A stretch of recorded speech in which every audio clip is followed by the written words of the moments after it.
Ikalah wa asyhadu anna sayyidana wa maulana wa habibana wa syafi'una Muhammadan abduhu wa rasuluh, amma ba'd.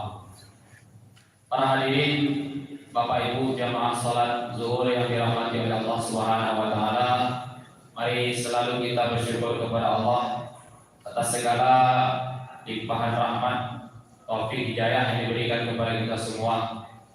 Kemudian salawat dan salam semoga selalu tercurah kepada junjungan kita ini Nabi besar Muhammad sallallahu alaihi wasallam. Para hadirin, Bapak Ibu yang dimuliakan Allah, salah satu musuh manusia ketika beribadah atau yang menghalangi manusia beribadah itu adalah iblis. Kalau Imam Ghazali mengatakan musuh manusia ketika ingin melakukan kebaikan itu ada 4 macam. Yang pertama iblis, yang kedua adalah nafsu, yang ketiga harta benda dunia, dan yang nomor 4 rafiqus su, teman-teman yang tidak baik. Yang pertama yang menjadi musuh manusia itu adalah iblis.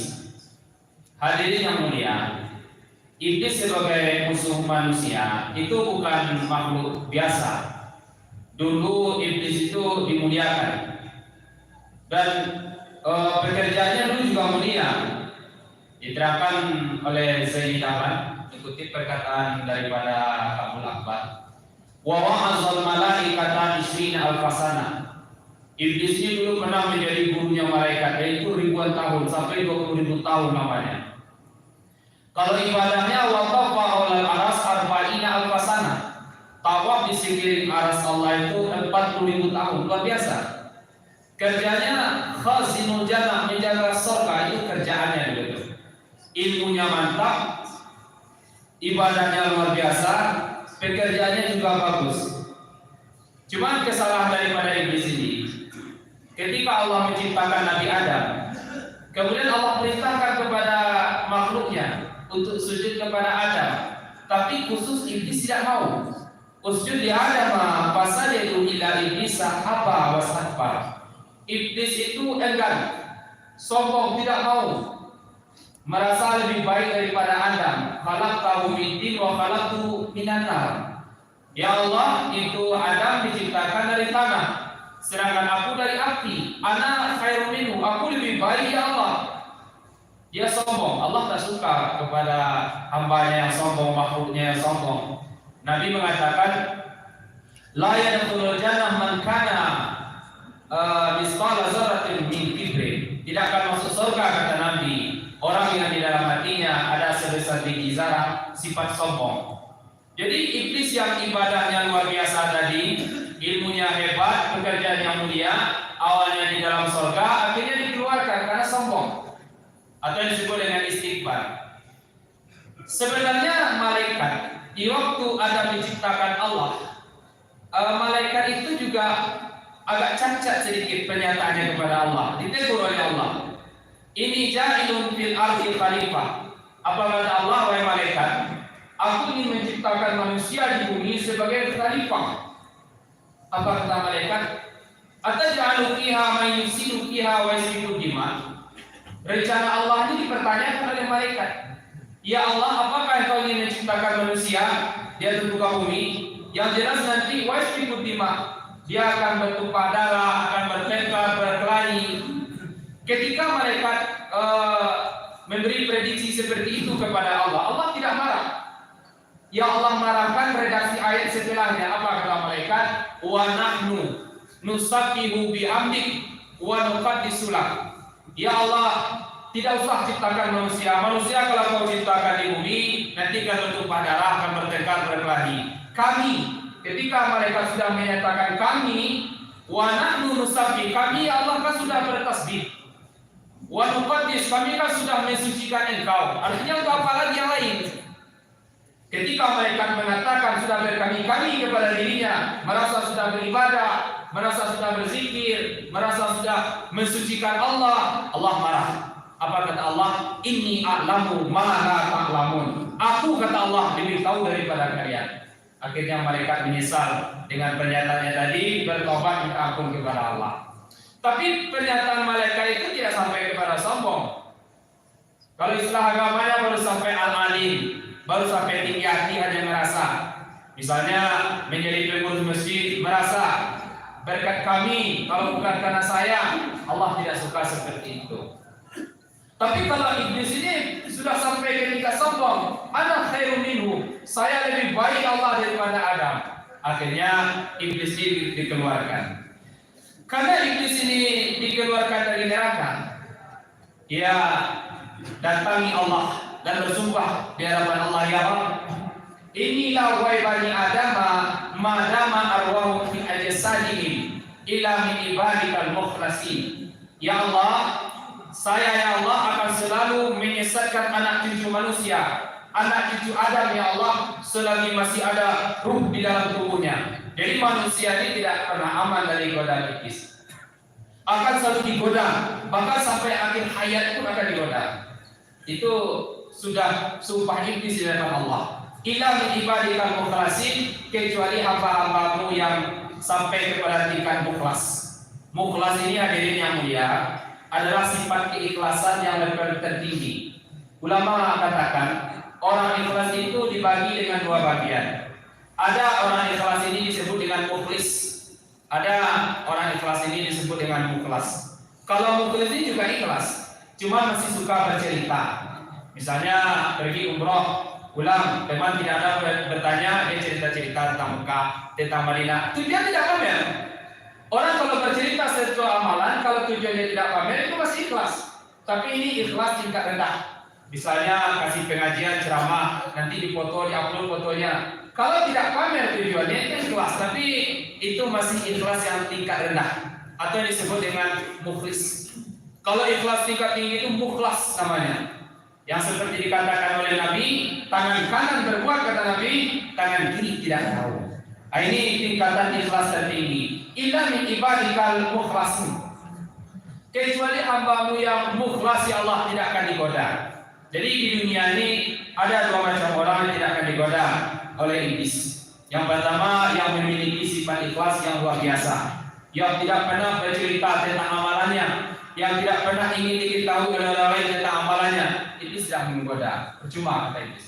Kemudian orang-orang terlampau jahat, ini juga tidak akan digoda. Iblis itu kan punya anggota iblis itu kan setan. Setan itu adalah anggota daripada iblis. Di mana saja ada tempat-tempat kebaikan, itu iblis akan perintahkan setan untuk datang ke situ. Ketika ada orang jahat tidak digoda, itu diprotes iblis. Setan, kenapa tidak kau goda? Ini orang-orang jahat.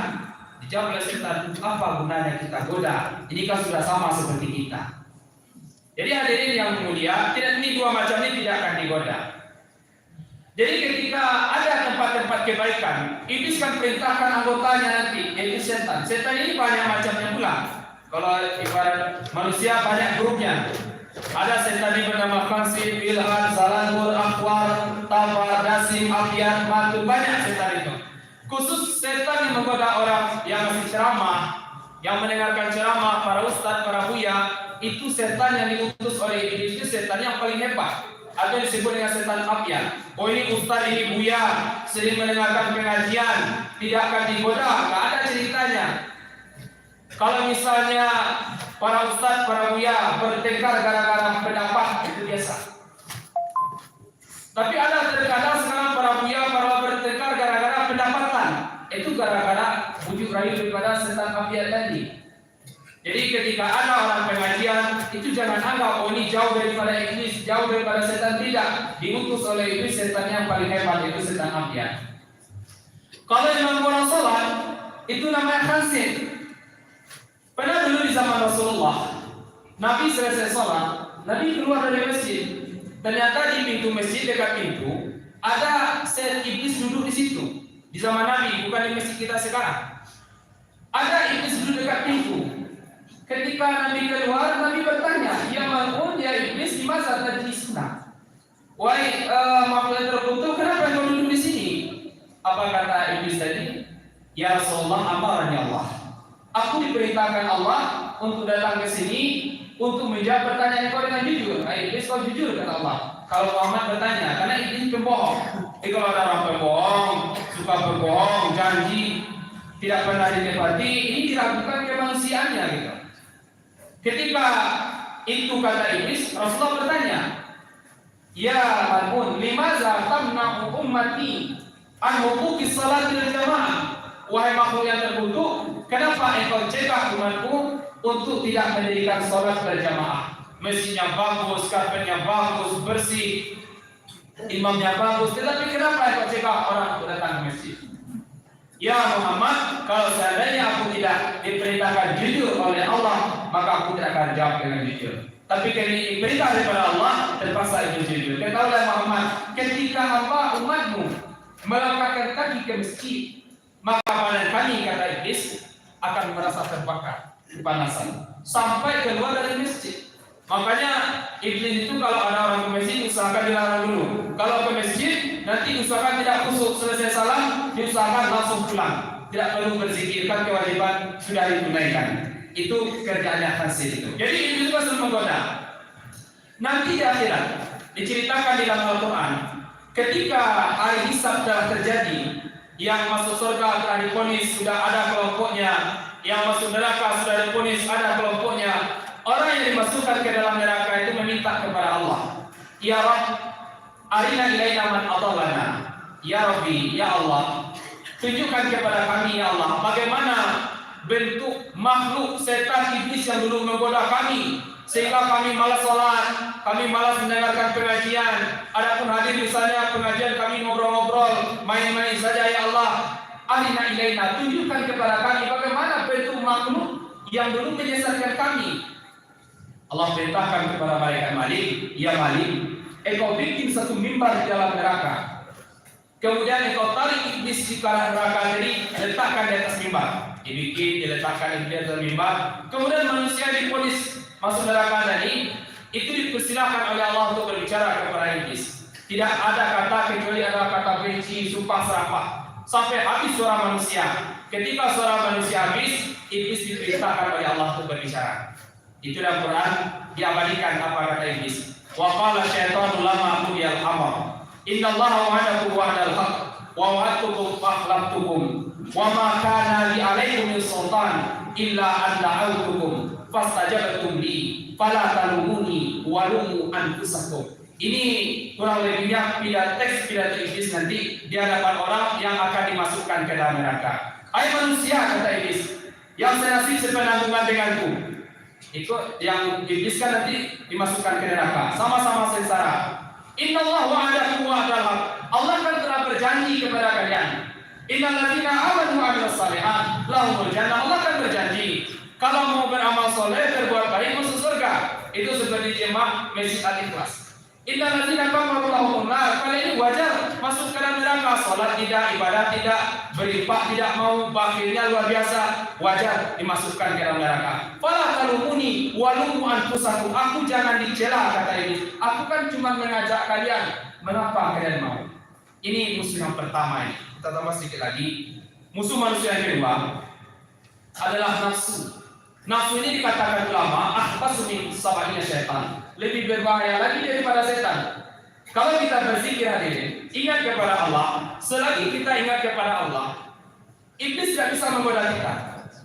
Kalau azan dikumandangkan, ketika azan dikumandangkan, maka iblis yang ada di kampung ini, di daerah sini, akan lari terbirit-birit. Tidak mau iblis mendengarkan ada azan berkumandang. Tapi kalau nafsu tidak. Nafsu itu siapapun orangnya, dimanapun keberadaannya, lagi apapun, nafsu tetap bidang orang. Apalagi nafsu kita manusia. Nafsu kita manusia ini hadirin yang mulia, ini sangat berbahaya. Yang jelas daripada nafsu hewan mungkin lebih besar nafsu manusia. Coba lihat hewan, itu dikasih makan, kalau tidak makan, hewan tidak mau makan. Hewan itu kalau bahasa kasarnya binatang, itu gak akan mau makan kalau bukan makanannya. Tapi manusia bagaimana? Ada istilah manusia makan aspal, makan kerikil, dan lain segala macamnya. Tidak makanannya tetap dimakan. Itu manusia, melambangkan nafsu manusia itu besar. Kemudian nafsu manusia ini cenderung kepada yang haram-haram. Nafsu manusia tidak suka kepada yang halal-halal. Misalnya dapat untung 500.000, bisa berbohong 5.000, itu senang nafsu itu. Itu nafsu. Dan nafsu manusia ini pun tidak pernah puas. Dapat satu ingin dua, itu nafsu. Jadi nafsu yang berbahaya tadi, yang tidak pernah puas tadi, apa kata Allah? Walau taba'il hawa lafasadatis samai wal ardh. Kalaulah manusia, kata Allah, mengikuti nafsunya di dunia, hanya nafsu yang diikuti, maka akan hancurlah langit dan bumi. Kerusakan terjadi itu rata-rata karena nafsu. Hadirin yang dimuliakan Allah Subhanahu wa taala. Sebaliknya, kalau seandainya manusia pandai mengendalikan nafsunya, sekarang sudah datang waktunya sholat zuhur. Kalau dipikir-pikir, mungkin enak istirahat, mungkin enak ngobrol dengan teman. Tapi ada acara di masjid, sebelum sholat kita ada pengajian. Saya datang pengajian, saya dengarkan Ustaz ceramah dulu. Kemudian nanti kita sholat, setelah kita sholat buka tokoh lagi. Orang yang pandai mengendalikan nafsu seperti ini, apa kata Allah dalam Quran? Ya ayyatuhan nafsul mutmainnah, irji'i ila rabbiki radiyatan mardiyah, fadkhuli fi ibadi wadkhuli jannati. Nanti dia akan dipanggil sebagai hamba Allah.